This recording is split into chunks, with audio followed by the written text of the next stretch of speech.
Welcome to the Certified White Hat Hacker course. Let us get to the introduction. So, what is hacking?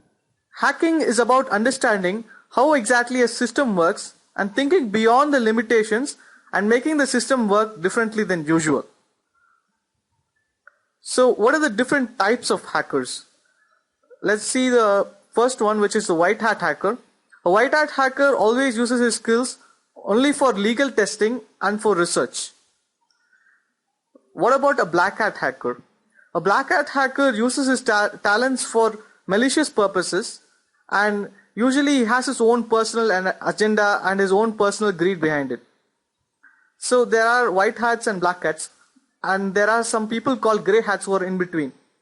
Grey hats do not actually worry about legality when they are finding or exploiting and reporting vulnerabilities, but they do not use their skills for bad purposes. Suppose they find a vulnerability, they might not go through the proper channels to release it, they will just release it publicly. So that might be a grey hat hacker. But he does not use the vulnerabilities he found for his own purposes. So what are the skills needed to become a hacker? The first and most important skill is out-of-the-box thinking. Usually people tend to think within their limitations, but when you're doing hacking, you have to think beyond whatever we have learnt. And even in this course, whatever you have learnt here is only the basics, and you have to expand your knowledge outside the box. And one more thing that is needed is you have to learn computing basics, and you have to have a very good understanding of system and network architectures, and learn to use Linux as your main operating system because it's free and it's customizable to the fullest extent. And you have to learn programming logic properly. And one more thing that's very important is, doesn't matter what programming language you learn, but whatever programming language you choose, you should become a master in it. So how does a typical attack work? A typical attack is about 4 steps. The first one is identifying who the target is. Suppose there's a target, you have to know the details about them, who they are, where they're located, everything.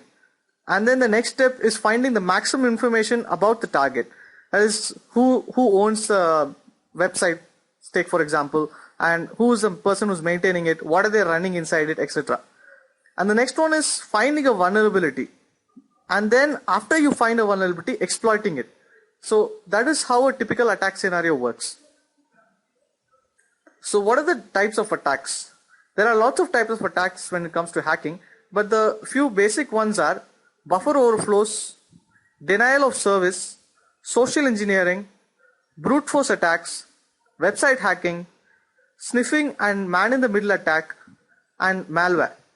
So we will be covering all these basic types of attacks throughout this course.